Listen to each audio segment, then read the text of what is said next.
Olá pessoal, sejam bem-vindos ao nosso canal Engenharia Química ao Alcance de Todos.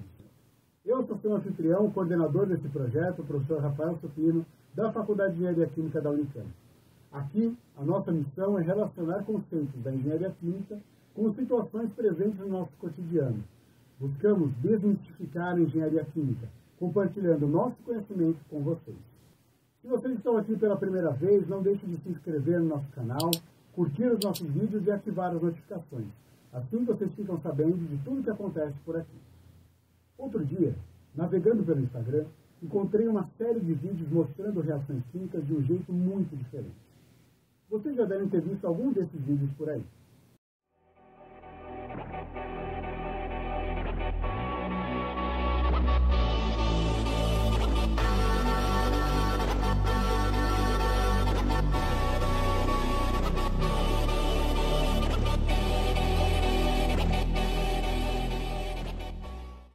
Havia algo neles, uma beleza singular, uma conexão implícita com algo maior que me deixou intrigado. Beleza à parte, há muito de engenharia química em um experimento como esse, envolvendo não só a reação química, mas elementos fundamentais de fenômenos importantes, não só para a indústria, mas também para o nosso dia a dia. Nós vamos falar sobre isso no nosso vídeo de hoje.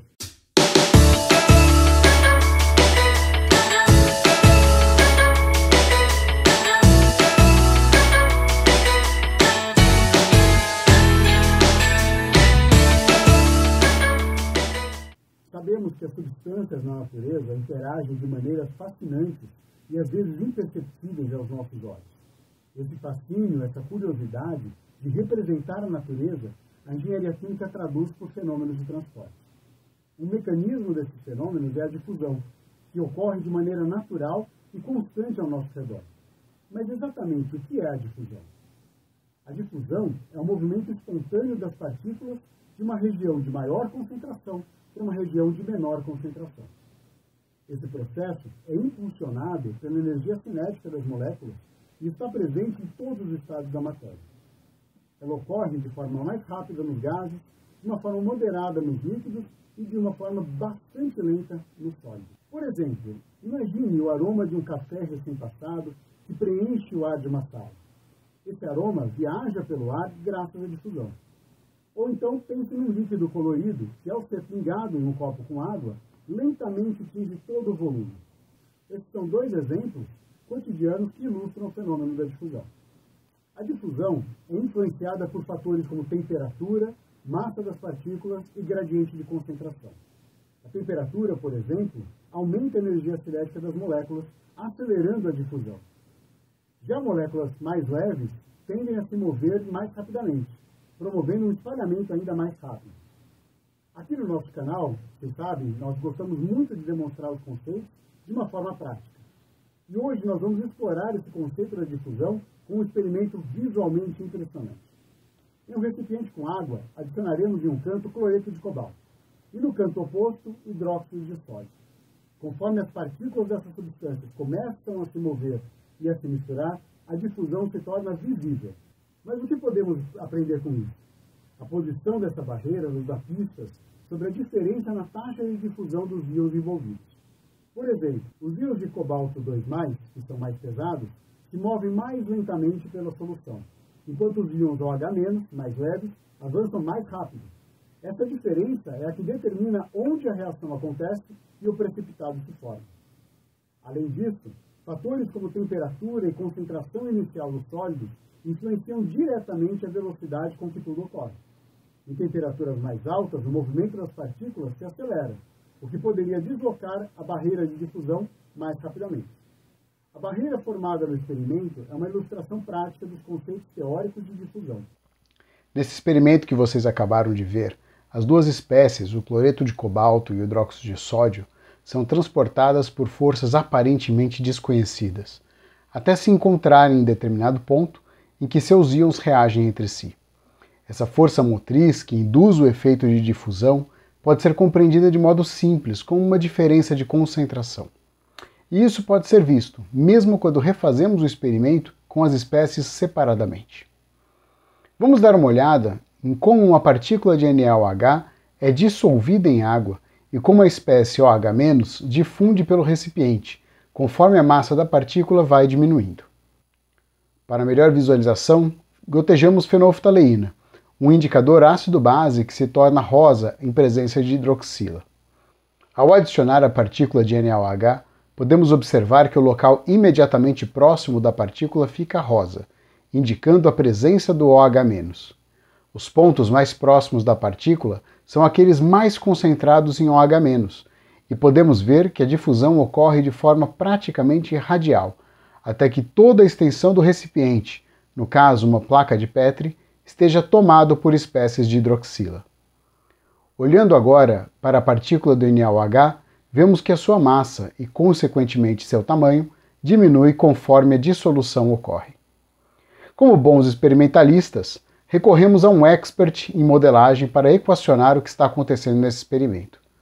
O professor Luiz Fernando Mercier Franco, aqui da FEC, propôs então um modelo que considera um balanço microscópico para explicar o fluxo molar radial do NaOH, conjugado com um balanço macroscópico para avaliar a variação do número de mols de NaOH com o tempo na partícula, relacionando essa variação com o seu raio. A descrição matemática desse fenômeno remonta ao trabalho de Adolf Fick, que em 1855 formulou as leis fundamentais da difusão. Essas leis descrevem como a taxa de fluxo de partículas é proporcional ao gradiente de concentração, permitindo prever a dinâmica do transporte de substâncias em diferentes meios. Comparando o modelo proposto com os dados experimentais obtidos, chegamos na seguinte figura. Podemos concluir que o modelo proposto representa bem o que está acontecendo na prática. Porém, as simplificações feitas no equacionamento e algumas hipóteses admitidas fizeram com que o coeficiente de difusão obtido fosse 42 vezes maior do que o reportado na literatura. Ainda assim, é um ótimo exemplo de como experimentos e modelagem caminham juntos para explicar o mundo e predizer seu comportamento. Muito obrigado, Luiz, pela sua ajuda. Um dos fatores que pode explicar a divergência observada entre a literatura e o nosso experimento é a consideração de que a temperatura não variou com a diluição do NaOH. Quem já fez solução de soda cáustica sabe que ela esquenta, e isso é devido ao calor de dissolução do NaOH em água. Para comprovar que a temperatura de fato varia, fizemos o experimento novamente, agora usando uma câmera termográfica, e vejam só que interessante. Aceleramos o vídeo aqui em algumas vezes para mostrar que a diferença de temperatura entre a interface partícula-água e a água que a circunda pode chegar a surpreendentes 15 até 20 graus Celsius. Fatores como a temperatura e concentração inicial dos sólidos influenciam diretamente a velocidade com que tudo ocorre. Em temperaturas mais altas, o movimento das partículas se acelera, o que poderia deslocar a barreira de difusão mais rapidamente. Incluir os efeitos de temperatura na difusão levaria nosso modelo a um resultado bem melhor, mas isso aumentaria significativamente a complexidade dele. Contudo, fica evidente que a dissolução do NaOH em água é um experimento em que a transferência de massa e de calor ocorrem simultaneamente e são interdependentes, pois o aumento da temperatura provoca alterações na massa específica, na solubilidade e, por consequência, no coeficiente de difusão. Mas isso é um assunto para um outro vídeo. Sempre aqui no Engenharia Química ao alcance de todos. Hoje vimos como um experimento aparentemente simples, envolvendo a difusão de substâncias e a formação de um precipitado, pode revelar conceitos profundos que descrevem o comportamento do mundo à nossa volta. A química, que muitas vezes parece abstrata, se manifesta de maneira clara quando observamos fenômenos como o movimento das partículas em solução ou a formação de novas substâncias em um sistema equilibrado. Nesse experimento, assistimos à interação entre o cloreto de cobalto e o hidróxido de sódio. Esse simples evento revela princípios fundamentais de difusão, energia e transformação, lembrando-nos de que mesmo os processos microscópicos são essenciais para compreender a natureza em escala macroscópica. A posição do precipitado, influenciada pela diferença na mobilidade dos íons, não é apenas uma manifestação visual, mas também uma oportunidade para estudar como as condições externas, como temperatura e concentração, moldam as interações químicas. Assim como a vida na Terra depende das condições exatas de temperatura, pressão e composição para prosperar, esses experimentos nos ensinam que o equilíbrio e a harmonia das forças naturais são fundamentais. O que acontece em um pequeno recipiente reflete as mesmas dinâmicas que ocorrem em sistemas naturais maiores, como os processos químicos que regulam os ciclos de nutrientes na água ou os equilíbrios necessários para a vida nas células. Cada reação e cada movimento molecular são peças de um quebra-cabeça maior, que conecta o micro ao macro, o simples ao complexo, e nos convida a olhar para a ciência como a linguagem que explica a nossa própria existência. Espero que vocês tenham gostado desse vídeo, curtam, deixem seus comentários, dúvidas, sugestões e preencham a pesquisa que está aqui na descrição do vídeo. Esse projeto também é feito por vocês. Estamos também no Instagram, onde vocês poderão ver outros conteúdos também muito interessantes e que relacionam a engenharia química aos assuntos do cotidiano. Sigam a gente lá. A engenharia química é das mais abrangentes em áreas de atuação e aplicação tecnológica e científica. Cada vez mais a engenharia química tem que sair do ambiente da universidade e estar ao alcance de todos.